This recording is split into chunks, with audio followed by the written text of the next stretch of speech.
ওনার একটু সামনে সমস্যা, তো একটা রোগ আছে না, বলা হয় যেটা বাংলাতে যে এই যে বুঝছেন তো আপনারা, ওই লোক সামনে বসছে প্রধান বক্তার ওয়াজ শুনবে, বক্তার অপেক্ষায় থাকতে থাকতে অবস্থা খারাপ। আসলে মাহফিলের যদি কোনো সিস্টেম না থাকে তাহলে সমস্যা হয়ে যায়, কোন আলোচনা যে করে যাইবে আর কার যে কি হইবে। এখন পরিচালনার দিকটা একটু ঠিক রাখা দরকার আমি মনে করি। আমি যে লোকটা আসলাম, তাকবীর না হইলে কি শরীর গরম হয়? জোরে বলেন। আমি ওটা এতিমের মতো আসি, হাওড়ে চড়ি বসে আছি।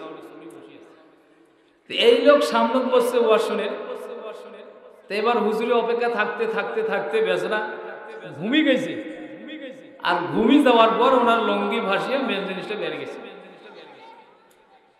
এখন বক্তা সভাপতি ওই সময় আসছে 12টার সময়, কঠিন শীত।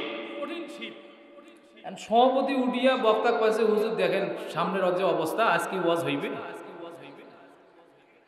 তা উনি বলতেছে, আসলে শোনেন, ওই চাচা ভালো কাজ করছে, উনি আমার অপেক্ষা থাকতে থাকতে আমার ওয়াজ শুনবে কিসে কি, ওই চাচা বসিয়ে কাছে, বাবা তোর অপেক্ষা থাকতে থাকতে মোর 12টা বাজছে, এখন তোর ওয়াজ মই কি শুনি, মোরটা ধরি তুই বাড়ি যা। আসলে বিষয়টা হলো যে আলোচনার এই পরিচালনার এই দিকগুলো একটু সিস্টেম রাখতে হবে। তা আপনাদের কি মন খারাপ? আলোচনা হবে, চলবে। আজ করব না করব কালি, এইভাবে দিন গেল চলি। আজ করব না করব কালি, এইভাবে দিন গেল চলি। কেমনে মোরা হিসাব দেব হাসর বেলা,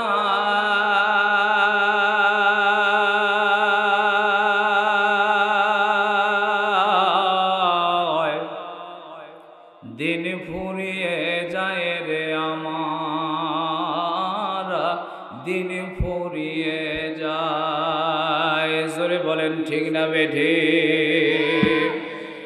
আজ করব না করব কালি, এইভাবে দিন গেল চলি। কেমনে মোরা হিসাব দেব হাসর বেলা,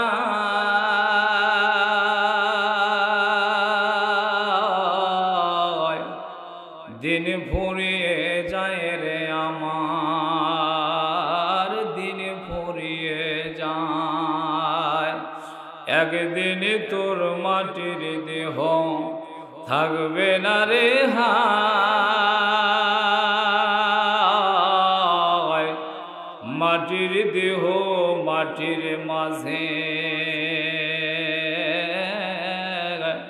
মিশবে রে ধুলায়। কিসের টাকা কিসের করি তোমার, কিসের টাকা কিসের করি তোমার, কিসের বাহাদুরি।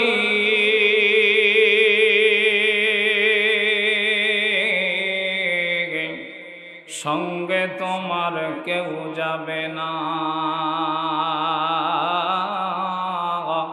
পুরুষ কিংবা নারী। তুমি মানুষ যেদিন মারা যাবে, তুমি মানুষ যেদিন মারা যাবে, ছেলে কাঁদেবে মেয়ে কাঁদেবে।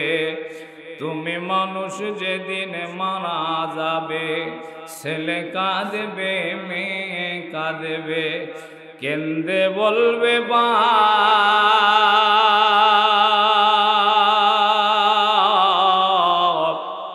তবু মানুষ নির্দয় হয়ে দিবির তুলে। মাটির বড় সাপ, ফাঁকা জায়গাগুলো একটু পূরণ করে সামনে গিয়ে আসেন, একটু জেকের করে লা ইলাহা লা ইলাহা লা ইলাহা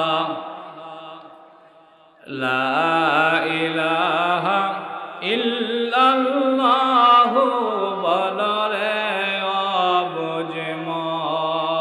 লা ইলাহা ইল্লাল্লাহু বলো রে অবুঝমন ও তুই মরিয়া গেলে বুঝতে পারবি ও তুই মরিয়া গেলে বুঝতে পারবি এই কালিমার কি যে গুণ লা ইলাহা ইল্লাল্লাহু বলো রে অবুঝমন লা ইলাহা ইল্লাল্লাহু বলো রে অবুঝমন লা ইলাহা ইল্লাল্লাহু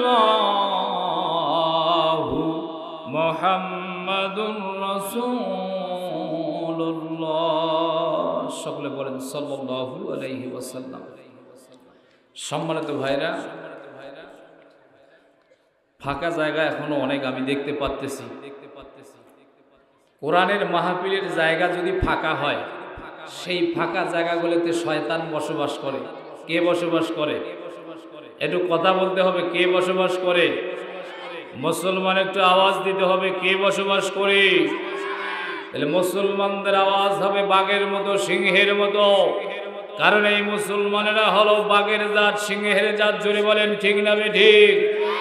এই বিগত 16টি বছর মুসলমানেরা আওয়াজ না দেওয়ার কারণে জালেমের বাচ্চারা মুসলমানদের টুটির উপরে পা ছড়ে দিয়েছিলেন। জোরে বলেন ঠিক না বেঠিক? হে মুসলমান, আজকে এখান থেকে সিদ্ধান্ত নিতে হবে, এই কালিরডাঙ্গা মাঠ থেকে সিদ্ধান্ত নিতে হবে। বিগত 16টি বছর এই জালেমের বাচ্চারা আলেমদের উপরে যে অত্যাচার নির্যাতন করেছে, ওই দিন শেষ। সব জিনিসের দিন দেখা শেষ। সামনের দিনে মৌলবীদের বাংলাদেশ। জোরে বলেন ঠিক না বেঠিক? অতএব এখান থেকে সিদ্ধান্ত নিতে হবে। দ্বিতীয়ত, এই বাংলার জমিনে আর কোন জালেমের বাচ্চা যেন কোরআনের মাহফিলকে বাধা দিতে না পারে। দ্বিতীয়ত, আর কোন জালেমের বাচ্চা যেন কোরআনের কথাগুলো বন্ধ করে দিতে না পারে। জোরে বলেন ঠিক না বেঠিক? এই বাংলার জমিনে আর যদি কেউ তোমরা কোরআনকে বন্ধ করে রাখার চেষ্টা করো, ও যুবক তোমরা মনে রেখো, এই জায়গা থেকে যদি আবারও ডাক আসে নতুন করে আবার দেশ স্বাধীন করতে হবে, এই স্বাধীনের জন্য আবার কারা কারা রাজি আছেন? দুইটা হাত তুলে আমার আল্লাহকে দেখান। লিল্লাহে তাকবীর, লিল্লাহে তাকবীর। আল কোরআনের আলো, আরো জোরে আল কোরআনের আলো। সংসদে জালো, সারা বিশ্বে জালো। লিল্লাহে তাকবীর।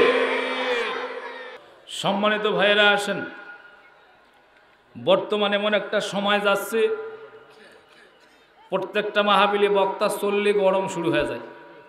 জোরে বলেন হয় না? হয় না? হয় না? হয় না?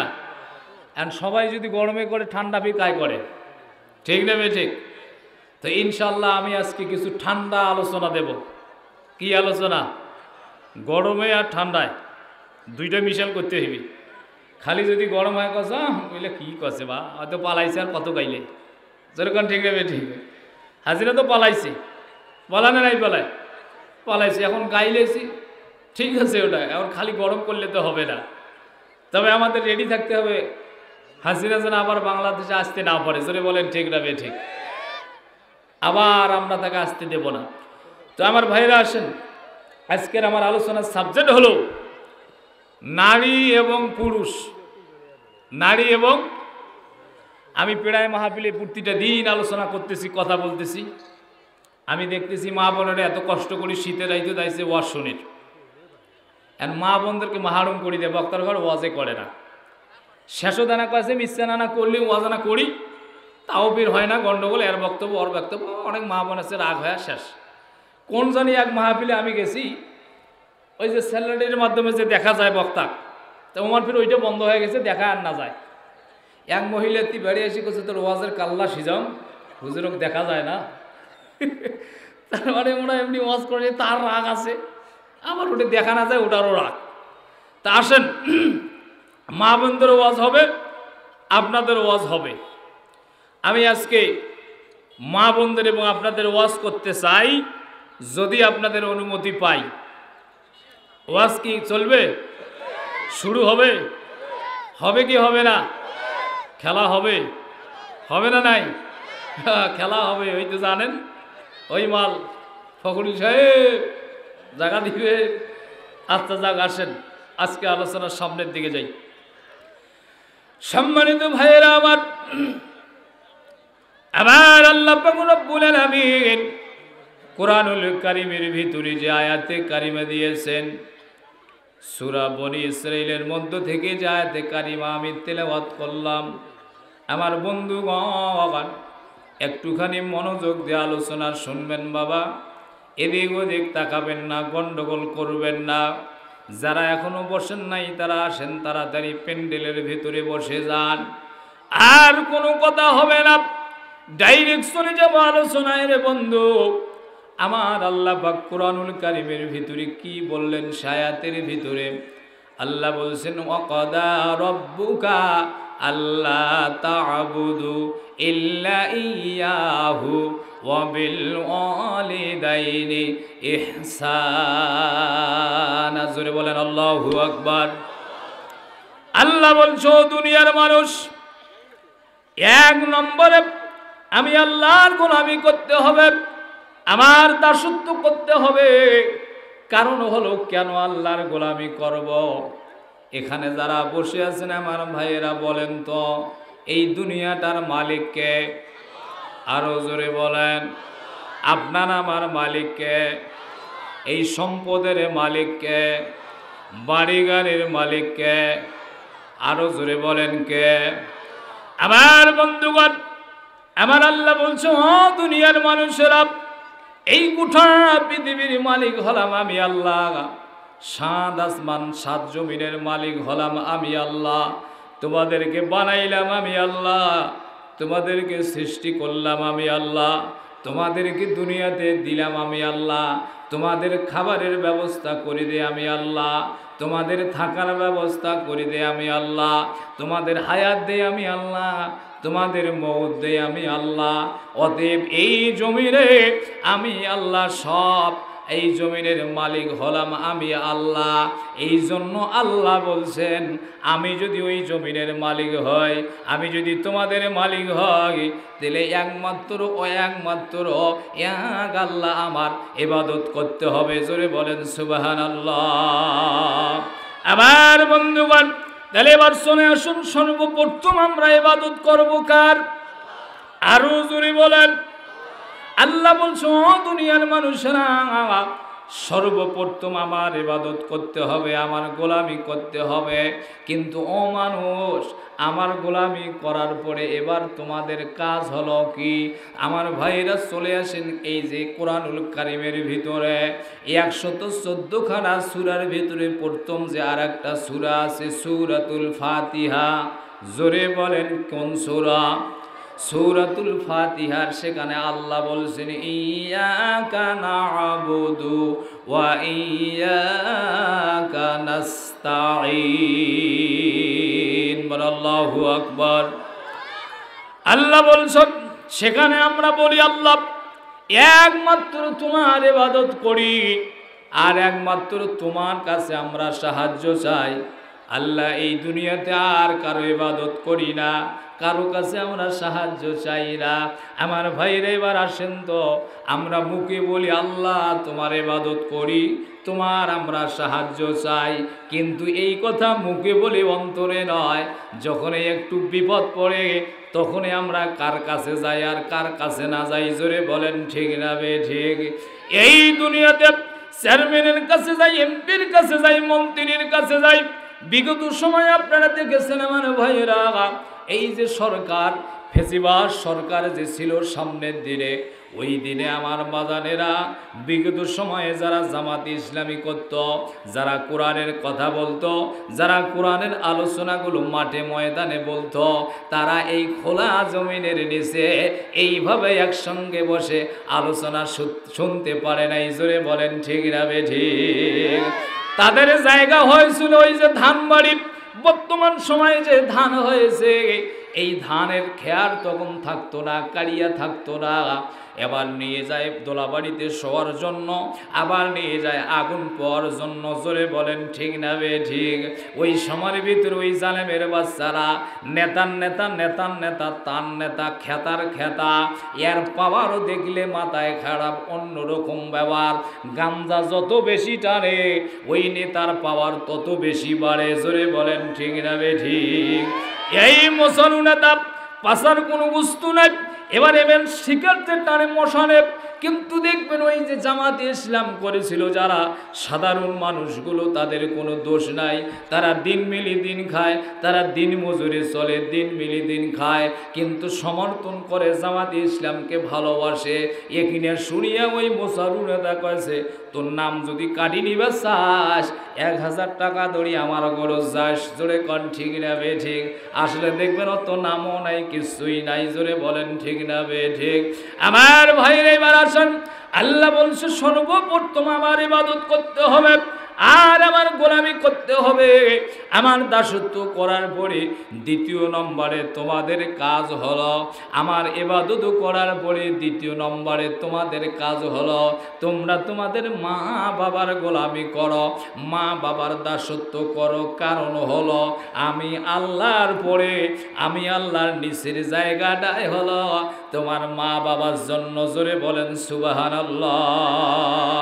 আমার ভাইয়েরা, আমি কেন মা বাবার আলোচনা নিয়ে আসলাম? আজকে এই বাংলার জমিনে আমি অবাক হয়ে যাই। আল্লাহ যেখানে বলছো ও দুনিয়ার মানুষেরা শুনে নাও, সর্বপ্রথম তোমরা আমার ইবাদত করবে, আমার গোলামি করার পরে তোমাদের দায়িত্ব, তোমাদের কাজ হলো তোমাদের মা বাবার গোলামি করো, মা বাপের প্রতি ইহসান করো, মা বাপকে ভালোবাসো। কেন মা বাপকে ভালোবাসবে? আল্লাহ বলছে তোমাদের মা বাবার স্থানটা হলো আমার পরের স্থান। ও দুনিয়ার মানুষেরা ভালো করে শুনে নেন আমার বন্ধুগণ। তাহলে এবার সর্বপ্রথম আসুন একমাত্র আল্লাহর ইবাদত করলাম, দ্বিতীয় নম্বরে মা বাবার গোলামি করতে হবে, দাসত্ব করতে হবে। এই জন্য করতে হবে, আজকে এই বাংলার জমিনে দেখা যায় রে যুবক, এই তো ইউটিউবে আপনারা কয়েকদিন আগে শুনলেন, দেখেছেন, বাংলার জমিনে এক যুবক প্রেম করতে গিয়ে আম্মার কাছে 500 টাকা চেয়েছিলেন। জোরে বলেন কত? 500 টাকা চেয়েছিলেন, মা টাকাটা দেয়নি। এই যুবক পিছন দিক থেকে আসিয়া মা জননীর গলা টিপে মাকে হত্যা করে ডিপ ফ্রিজের ভিতরে সুন্দরভাবে রেখে দিয়েছিল। এটা আপনারা খবরে দেখেছেন, শুনেছেন। আজকে সেই দৃশ্যটা দেখার পরে চোখের ভিতরে পানি আসে। ও যুবক, একটা বার কি তুমি সেই দিনের কথা মনে করেছ? একটা বার তুমি সেই দিনের কথা মনে করো। কোন দিনের কথা? আল্লাহ বলছো মানুষেরা, তোমার সংসারে তোমার মা আর বাবা দুইজনে যদি বেঁচে থাকে, তুমি দুইজনের খেদমত করো, দুইজনকে ভালোবাসো, দুইজনকে সম্মান দাও। আর দুইজনের একজন যদি বেঁচে থাকে তাহলে একজনকে সম্মান করো। তারা যদি বিরুদ্ধ হয়ে যায় তাদেরকে জোরে রাগ দেখিয়ে কথা বলিও না। তাদের উহা শব্দ তারা যেন তাদের মুখ থেকে বের না করে।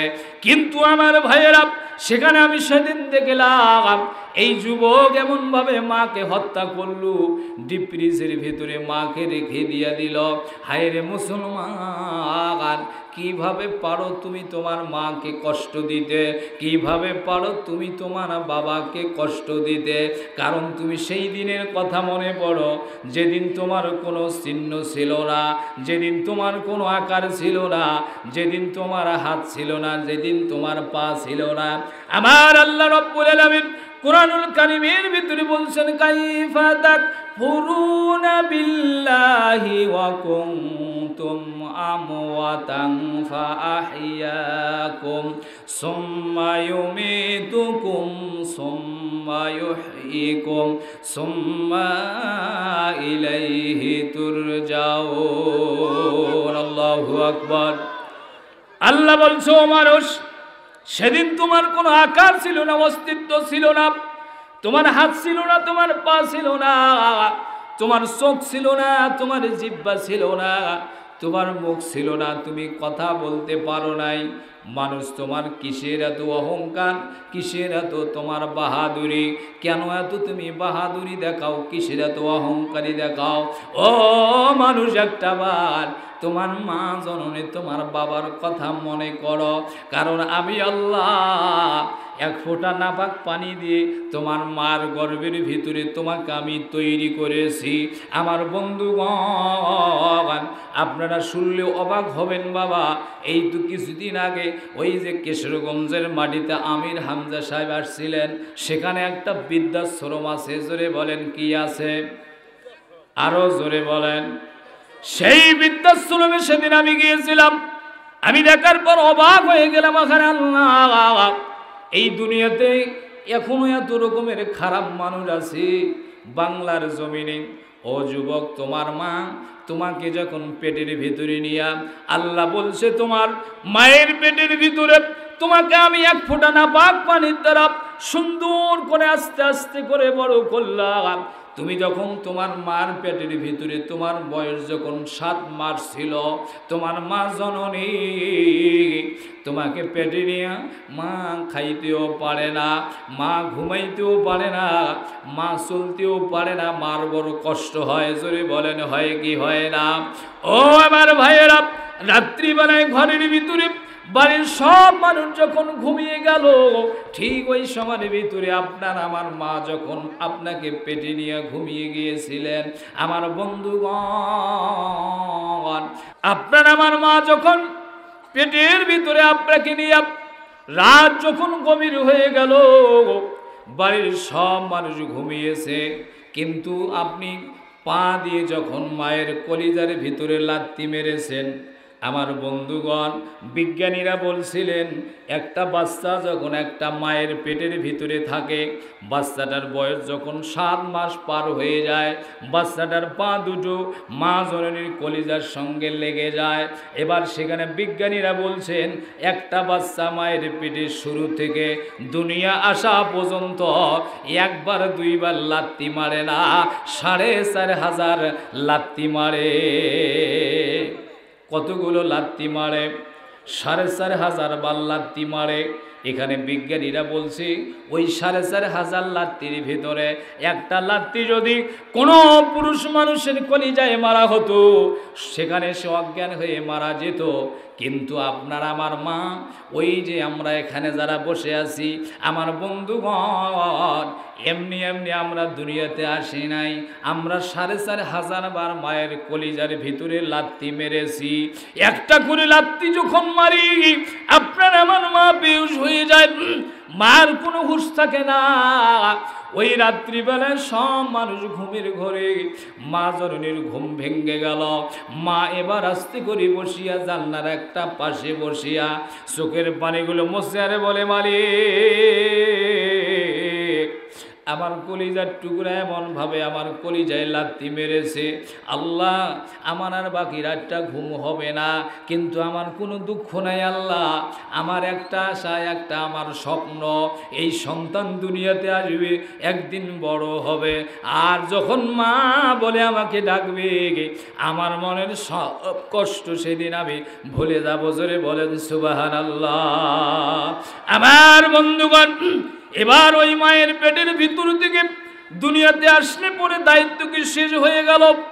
মা ওই যে কষ্ট করেছে, আপনি আমি যখন দুনিয়াতে আসলাম রে আমার বন্ধু, একটা গর্ভে ধারেনি মা বাচ্চাটা পেটে নিয়ে যখন বাচ্চা দুনিয়াতে আসার সময় হয়ে যায়, আমার ভাইয়েরা, দুনিয়াতে বন্ধু বান্ধব যারা আছে, আত্মীয় স্বজন যারা আছে, সবাইয়ের কাছে মাপ নেয় আর বলে, বন্ধু বান্ধবী মাফ করে দিও, ও অমুক দিনে আমার হাসপাতালে যাইতে হবে ক্লিনিকে, না জানি যদি আমি মারা যাইতে, আমারে মাফ করে দিও।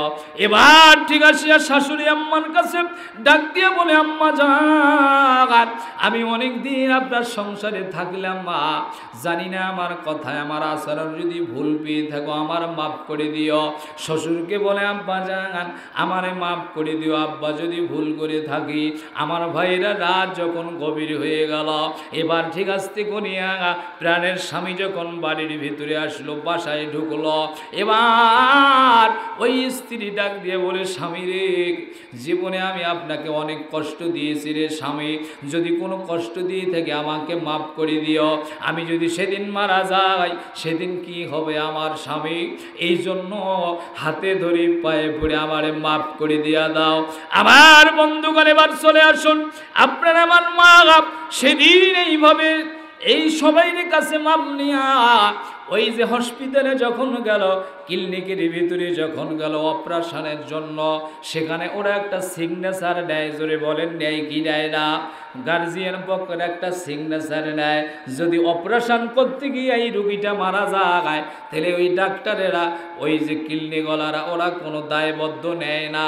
আমার বন্ধুগণ, আপনার আমার মা এত বড় একটা দুর্ঘটনায় পড়িয়া যায়, এত বড় একটা রিস্ক নিয়ে আপনার যখন দুনিয়াতে আরে ওই সময়ের ভিতরে বাচ্চাটা যখন দুনিয়াতে বের করা হয়, আপনার আমার মার অনেকগুলো রক্ত সেদিন বের হয়ে যায়, কিন্তু আপনি দুনিয়াতে আসার পরে মা জননীর কোনো হুঁশ থাকে না, মা অজ্ঞান হয়ে সেই পেটের ভিতরে শুয়ে আছে।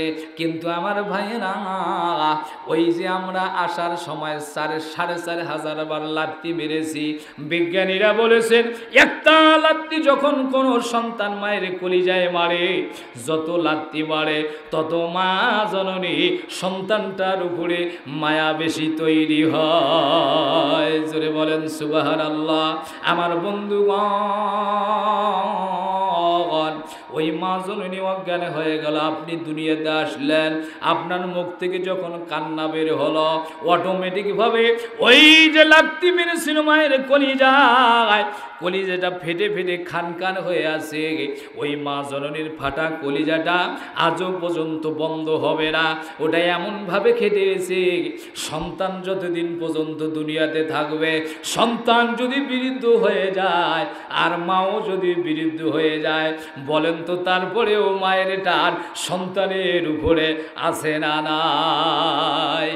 আমার ভাইরা, এবার লক্ষ্য করবেন, মা এত রক্ত খনন হলো, মায় অজ্ঞান হয়ে গেল, বাচ্চা দুনিয়াতে আসিয়া যখন মা উম্মা বলে একটা ডাক দিল, মার কলিজাটার মধ্যে লাইন সংযোগ হয়ে গেল। মা এবার জ্ঞান ফিরার পরে বলছে, কে কোথায় আছো?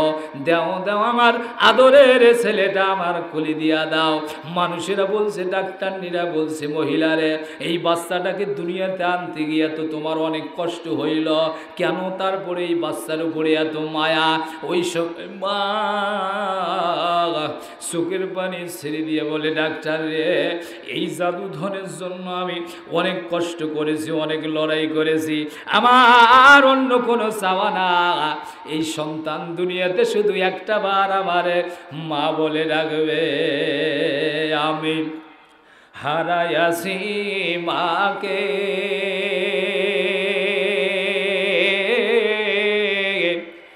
আর কি দেখা পাবো রে আমি তাকে, আমি হারাইয়াছি মাকে,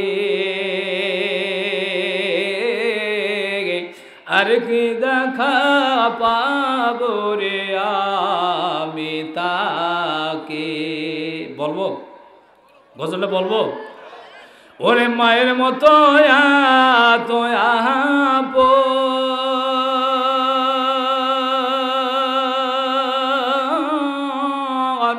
নাই রে কেহ ভবে,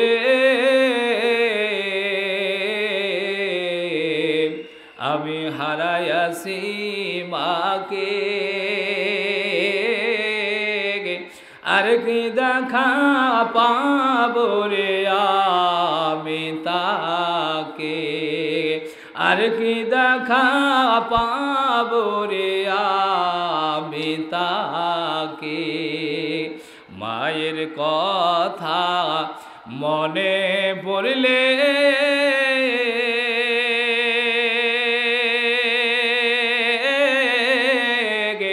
বুক ভেসে যায় চোখের জলে, যায় কি যায় না? মায়ের কথা মনে পড়লে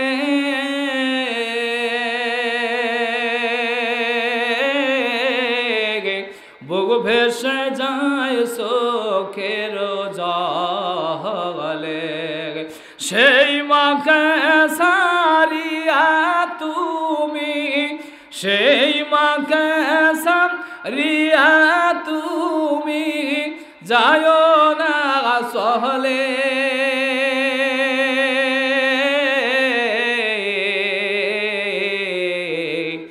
আমি হারাইয়াছি মাকে আর কি দেখা পাবো রে আমি তাকে মা জননী কত আপন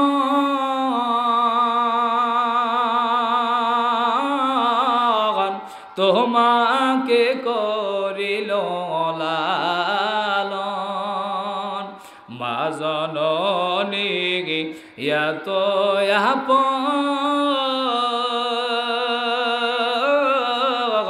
তোমাকে করিল লালন সেই মাকে সারিয়া তুমি সেই মাকে সারিয়া তুমি যায় না সহলে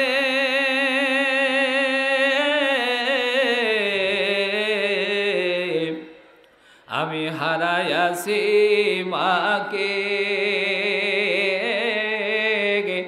আর কি দেখা পাবো রে আমি তাকে আর কি দেখা পাবো রে আমি তাহাকে জোরে বলেন ঠিক না বে ঠিক আমার বন্ধুগণ এই দুনিয়া থেকে যাদের আদরের মা আর বাবা হারিয়ে গেল কবরে যারা শুয়ে আছে বলেন তো আর কি কোনোদিন ওই মা জননীর দেখা হবে আর কি কোনোদিন ওই আব্বার দেখা হবে জোরে বলেন হবে কি আমার ভাইয়েরা যাদের মা আছে বাবা আছে বন্ধু এখান থেকে বাড়ি যাওয়ার পরে একটা বার যখন দরজায় ডাক দেন মা দরজা খুলে দাও মা আমি আলোচনা শেষ করে বসে আসলাম মা জননী শীতের রাত্রিতে অনেক সময় দেখবেন রে আমার বন্ধু সন্তান যদি আপনার বিদেশে থাকে বাবা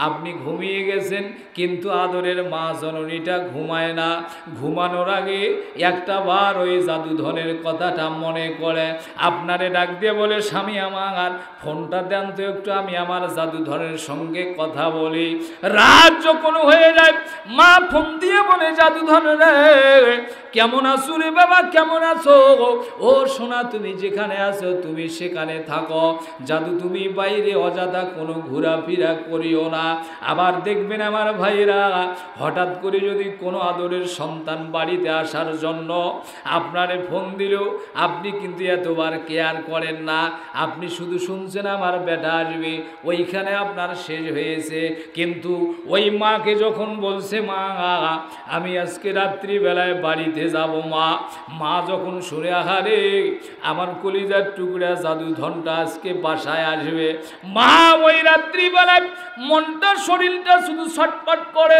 চোখের ভিতরে ঘুম আসে না রে যুবক ওই মা একটা বার ঘরের ভিতরে যায় আবার একটু বাইরে যায় আর মনে মনে চোখের পানি ছিঁড়ি দিয়ে কান্দে আর বলে মালিকের রে কখন আমার সন্তান আসবে কখন আমার জাদুধন আসবে কখন আমার মা বলিয়া ডাকবে সন্তান যখন বাজারে আসিয়া গাড়িতে উঠার আগে মাকে বলে মা তোমার কি জিনিস লাগবে কোনো জিনিস লাগবে নাকি কাপড় লাগবে টাকা লাগবে খাওয়া লাগবে কি লাগবে মা আপনার আমার মা ওই সময় ডাক দিয়ে বলে জাদুরে আমার কোনো জিনিসের দরকার নাই প্রয়োজন নাই জাদুধর আমার আমি শুধু অপেক্ষায় আছি তোর ওই আদরের মুখটা আমি কখন দেখব আর তোর মুখ থেকে কখন আমি মা ডাকটা শুনব আমার ভাইয়েরা আপনার আমার মা এবার সেই রাত্রিবেলা গায় যত রাত গভীর হয় মার চোখে ঘুম আসে না, কিন্তু ওই সময় মা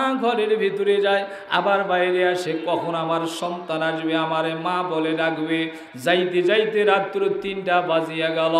মা জননী উজু করে তাহাজ্জুদের নামাজ পড়ে 2টা হাত তুলে দোয়া করে, আল্লাহ আমার আদরের জাদুধনটাকে ভালো ভালো আমার কাছে ফেরত দিও, রাস্তাঘাটে কোনো বিপদ দিও না। জোরে বলেন ঠিক না বেঠিক? আমার ভাইয়েরা, এবার ফজরের আগে আগে যখন মা জননী ওই যে নামাজ পড়ে দোয়া করে সুন্দরভাবে রান্না বান্না করে দরজা একটু লাগাই দিয়া মা যখন বসে আছে, ঠিক ফজরের আগে আগে শীতের রাত্রিতে মা জননী ঘরের ভিতরে বসে আছে, হঠাৎ করে সন্তান দরজায় আসিয়া ডাক দেয়, মা গো মা, দরজা খুলে দাও মা। মা যখন শুনে আমার বেটা আসছে রে, একটা দৌড় দিয়া দরজা খুলে দিয়া দিল। এবার সন্তান বলছে, মা আপনি কি রাত্রিবেলায় ঘুমান নাই মা? কেন আপনি একটা ডাক দেওয়ার সাথে দরজা খুলে দিলেন? মা কান্না করে আর চোখের পানি ছেড়ে দিয়ে বলে, জাদু রে তুই আসবি এই কথা শুনে আমার কোনোভাবে ঘুম আসতেছে না, আমি পাগল হয়ে গেছি, কখন আমি তোর মুখটা দেখব। জোরে বলেন ঠিক না বেঠিক?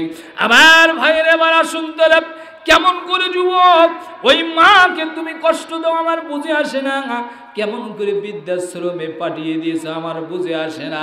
ওই বৃদ্ধাশ্রমে আমি সেদিন ঢুকেছিলাম বাবা, একজন বৃদ্ধ মহিলা আমার কাছে কান্দিয়া চোখের পানি মুছিয়া বলতেছে, হুজুর আমার কোনো অভাব ছিল না হুজুর, আমার সন্তানকে আমি বড় করাছি, সব কিছু আমি দিয়েছি, আমার জমি জায়গা সব আমি লিখে দিয়েছি, যখন এই সব লেখি নেওয়া শেষ ওই দিনে আমাকে এই বৃদ্ধাশ্রমে দিয়ে গেছে।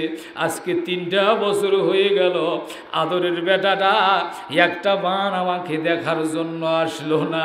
চোখের পানি ছেড়ে দিয়ে কান্না করে বলে, হুজুর এই দুনিয়াতে আমি কি করলাম, কোন সন্তান আনলাম, সম্পত্তি সব দিয়ে দিলাম, আমি তার খাইতে চাই না, তার সম্পত্তিও চাই না, আমি শুধু একটা নজর তার মুখটা আমি দেখতে চাই। ও মুসলমান, এখান থেকে সিদ্ধান্ত নিতে হবে রে মুসলমান, কেন তোমার মাকে তুমি এত কষ্ট দাও, কেন তোমার মা তোমার জন্য এত কষ্ট পায়? এই তো আমি একটা অল্প সময়ে ঘটনা উদাহরণ দিয়ে আলোচনাটা ফিনিশিং দেব বাবা।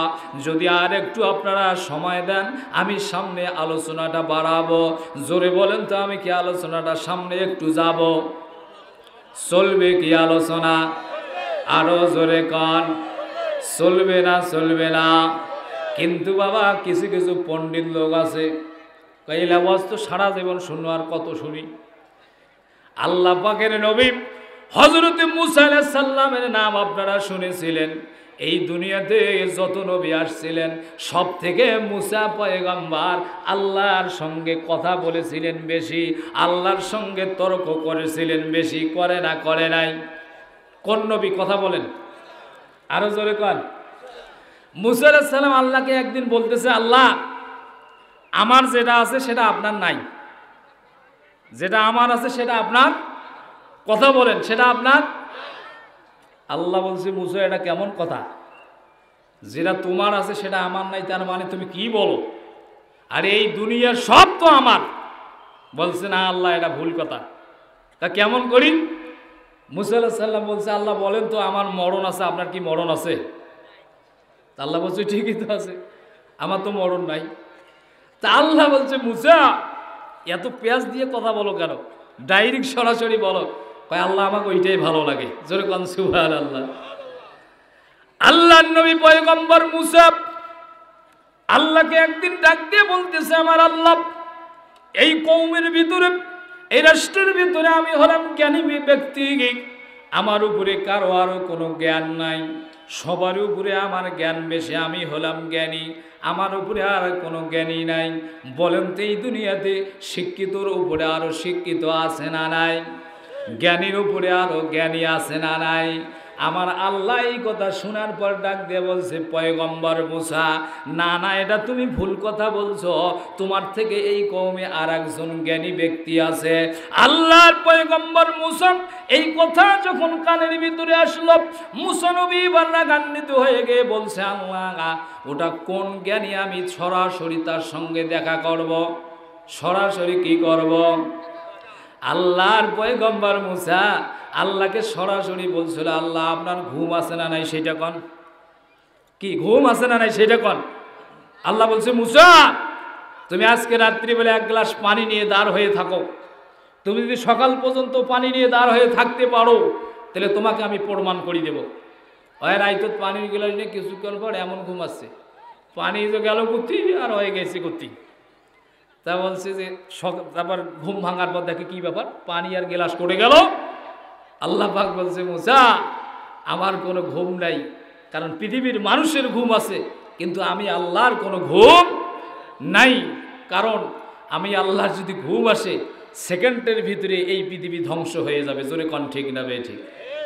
আল্লাহর পয়গম্বর মুসা এবার বলছে, আল্লাহ আমি সব কথা শুনতেছিলাম কিন্তু ঠিক আছে, আমি ওই জ্ঞানী লোকের সঙ্গে একটু দেখা করব, আমার প্রয়োজন আছে, সরাসরি দেখা করব। আল্লাহ বলছে, মুসা যদি এই জ্ঞানী ব্যক্তির সঙ্গে তুমি দেখা করতে চাও তাহলে তোমাকে 3 দিনের রাস্তা হাঁটতে হবে। জোরে বলেন কয়দিন? 3 দিন তোমাকে হাঁটতে হবে। কিন্তু একটা জিনিস লক্ষ্য করো, ফলো করো মুসা, যাওয়ার সময় তোমাকে একটা মাছের ভাজি, মাছটা ভাজি করে ব্যাগের ভিতরে নিয়ে যাইতে হবে। 3 দিন যাওয়ার পরে যেখানে তুমি আরাম করবে, বিশ্রাম করবে, সেখানে আমি আল্লাহর পক্ষ থেকে মাছটা জীবিত হয়ে পানির ভিতরে লাফ দিবে, সেখান থেকে একটা সুড়ঙ্গ রাস্তা বের হবে। ওই জায়গার মাঝামাঝি অবস্থায় ওই জ্ঞানী ব্যক্তিটা দাঁড়িয়ে আছে, তোমার দেখা হবে। আল্লাহর পয়গম্বর মুসা সামনে যখন রওনা হলাম, কিন্তু তার সঙ্গে একজন সফর সঙ্গী, সে বলছে, হুজুর আমিও আপনার সঙ্গে যাব। বলছে ঠিক আছে, তাহলে 2 জনে আমরা যাব। সফর সঙ্গী মুসা নবীর উম্মতের হাতে ওই মাছ ভাজির ব্যাগটা দিল, তুই ব্যাগটা ভালো করে ধরে রাখো। এবার যাইতে যাইতে যাইতে 1 দিন গেল, 2 দিন গেল, 3 দিন গেল। 3 দিনের দিন যেই জায়গার ভিতরে বসলো, তার মানে একটু আরাম করার জন্য বসলো, আরাম নেওয়ার জন্য, বিশ্রাম নেওয়ার জন্য। আল্লাহর পয়গম্বর মুসা সেখানে আরাম করার জন্য বসলো। যখন একটু ঘুম চলে আসলো, ঘুমে গেল। কিন্তু মুসা নবীর উম্মত ছিল, সেও কিন্তু ঘুম ঘুম ভাব, সেও ঘুমাবে। কিন্তু ওই জায়গায় বিশ্রাম নেওয়ার সময় তার ব্যাগ থেকে মাছটা জীবিত হয়ে লাফ দিয়ে পানির ভিতরে দিয়ে চলে গেছে। আল্লাহর পয়গম্বর মুসার সেই উম্মত শুধু এই দৃশ্য দেখছে, সাথে সাথে তাকেও ঘুম ধরছে, আর কিছু বলতে পারে না। ঘুম ভাঙলো যখন, মুসা বলছে আরো বোধহয় 1 দিন হাঁটতে হবে। আবার 1 দিন হাঁটার পরে এমন ক্লান্ত সেলান্ত ক্ষুধার্ত হয়ে গেছে। আল্লাহর পয়গম্বর মুসা বলছে, ও আমার উম্মত, কোটেকার জ্ঞানী কোটে আছে, থাক, আমার দেখার টাইম নাই, আর মাছের ভাজি বেখাও, ওইটা খেয়া দম নেম, ওইটা খেয়া আমি এখন দম নেব, বেখাও। এবার হুট করে যখন বলছে পয়গম্বর, ঠিক ওই সময় তার উম্মতকে বলল, যখন তার মনে পড়ে গেল, আহারে আমি তো মাছের ভাজি, ওই জায়গায় মাছ তো জীবিত হয়ে চলে গেছে, আমার তোটা মনে নাই। বলছে, হুজুর মাছ তো ব্যাগের ভেতরে নেই। মাছ গেল কোটে? কয় মাছ তো ওই জায়গার ভেতরে আছে। এবার চলো আর 1 দিন হাঁটতে হবে। আল্লাহর পয়গম্বর মুসা আবার মাথা গরম হয়ে গেল, চলো আবার হাঁটবো। আবার ওই জায়গার ভিতরে ফিরে যাওয়ার পরে দেখে বিশাল বড় একটা রাস্তা সুড়ঙ্গ বের হলো। এবার 2 জনে মিলে ওই সুড়ঙ্গ রাস্তা দিয়ে যখন সামনে একটু অগ্রসর হলেন, হওয়ার সঙ্গে সঙ্গে দেখতে পেলেন আল্লাহর পয়গম্বর সেখানে আর একজন ছিল। সেখানে ছিল ওই জায়গার ভেতরে ইদ্রিস আলাইহিস সালাতু ওয়াস সালাম। জোরে বলেন সুবহানাল্লাহ। তার সঙ্গে দেখা হলো। সে বলছে, আপনি আল্লাহর পয়গম্বর মুসা? বলছে, হ্যাঁ আমি মুসা, আল্লাহ আপনাকে পাঠাইছে আমার সঙ্গে দেখা করার জন্য। বলছে, হ্যাঁ আমি দেখা করার জন্য আসলাম। এবার মুসা বলছে, সেটা আপনি কেমন করে জানেন? এবার ওই পয়গম্বর বলছে, মুসা রে, আল্লাহ কিন্তু বলে দিয়েছে তোমার থেকে আমার জ্ঞান বেশি, তার মানে আমি জ্ঞানী বেশি, এই জন্য আমি এগুলো জানি। এবার বলছে, মুসা আমার সঙ্গে একটু চলো। আল্লাহর পয়গম্বর মুসা বলছে, দেখি তোমার জ্ঞান কত বড় বেশি, আমি দেখি তোমার কাণ্ড। কিন্তু সেই ইদ্রিস সে বলছে, সেটা আমার ওই জায়গার মধ্যে আলোচনাটা মনে একটু ভুল হইল, সেটা হলো খিজির আলাইহিস সালাম। জোরে বলেন কি আলাইহিস সালাম? খিজির আলাইহিস সালাম। তার মানে নামটা একে, এইটা না বের হয় ওইটা বের হয়েছে। খিজির আলাইহিস সালাম এবার বলছে মুসা দেখি তোমার ঠিক ওই সময়ের ভিতরে আমার সঙ্গে আসো। কিন্তু এবার আল্লাহর পয়গম্বর মুসা খিজির আলাইহিস সালামের সঙ্গে যাবে। এবার খিজির আলাইহিস সালাম বলছে মুসা আমার সঙ্গে যাবে, আমার সঙ্গে থাকবে, কিন্তু তুমি কোনো কথা বলতে পারবে না। কি বলতে পারবে না? আরো জোরে বলেন। ঠিক ওই সময়ের ভিতরে খিজির আলাইহিস সালাম যখন মুসাকে নিয়ে আর একটু সামনে গেল, কিন্তু ওখানে আবার একটু রাস্তা পার হওয়ার পরে একটা নদী পাইল। সেখানে একটা নতুন নৌকা আছে। এই নৌকার উপরে খিজির আলাইহিস সালাম, মুসা নবী আর তার উম্মত একসঙ্গে বসলো। নদীর এপার থেকে ওপারে চলে যাওয়ার পরে এবার খিজির আলাইহিস সালাম কি করলেন, নৌকা থেকে নামার সঙ্গে সঙ্গে সেই নৌকার ভিতরে একটা লোহা ছুরি ছিল, সেটা দিয়ে নৌকার মাঝামাঝি অবস্থায় নৌকাটা ফুটা করে দিয়ে দিল। এবার মুসা পয়গম্বর দেখার সঙ্গে সঙ্গে মাথা গরম হয়ে গেল, এটা পিতৃ কেমন জ্ঞানী মানুষ, একটা বৃদ্ধ, এই নৌকাটা দিয়ে তার সংসার চলে, কিন্তু তুমি এই নৌকাটার মাঝখানে ফুটা করে দিলে, তাহলে ওই বৃদ্ধ কিভাবে মানুষকে নিগানা করবে? তোমার গানে এতই বেশি, নৌকা তুমি ফুটা করে দিছ। খিজির আলাইহিস সালাম বলছে মুসা আমার সঙ্গে আসলে কথা বলা যাবে না। আমি তো শুরুতে বলছি কি ব্যাপার, পানি পড়েছে? আল্লাহ বাঁচাও না, সরি যান, রহমতের পানি। আমার ভাইয়েরা ঠিক ওই সময়ের ভিতরে আপনারা দেখবেন এবার খিজির আলাইহিস সালাম বলছে মুসা কোনো কথা বলা যাবে না। মুসার মাথা গরম হয়ে গেল, নৌকা ফুটা করে দিয়েছে আর বলছে কথা বলা যাবে না। বলে আর একটু সামনে আসো। আবার যখন একটু সামনে অগ্রসর হলেন, বিশাল বড় একটা মাঠ, সেই মাঠের ভিতরে কলিজার টুকরা ফুটফুটের সন্তানেরা খেলাধুলা করতেছে। এবার খিজির আলাইহিস সালাম সেখান থেকে কলিজার টুকরা একটা বাচ্চাকে তার কাছে ডাক দিল, দেওয়ার সঙ্গে সঙ্গে হাতের ভিতরে ছিল ছুরি, ওই ছুরি দিয়ে এক চোটে কাল্লা ফেলে দিয়েছে, তার মানে জবাই করে ফেলছে। এবার মুসা আলাইহিস সালামের এমনি মাথা গরম বেশি, তাফসিরে লেখা হলো মুসা নবী যখন গরম হয় তার মাথার পাগড়ি ফাঁক হইয়া ভক ভক করে ধুমা বের হয়। মুসা বলছে বেটা তুমি কি বলো, কিসের তোমার এত জ্ঞান বেশি? কিন্তু তুমি ওই জায়গায় নৌকা ফুটা করে দিছ, এবার জীবিত বাচ্চাটার কাল্লা শেষ করে দিছ। খিজির আলাইহিস সালাম বলছে মুসা আবার তুমি কথা বলো, আমি তো বলছি কথা বলা যাবে না। আবার এবার সামনে যখন অগ্রসর হলো, বিশাল বড় একটা বাড়ি, সেই ঘরের ভিতরে অনেকগুলো খাবারের জিনিস, সেই খাবারের জিনিসগুলো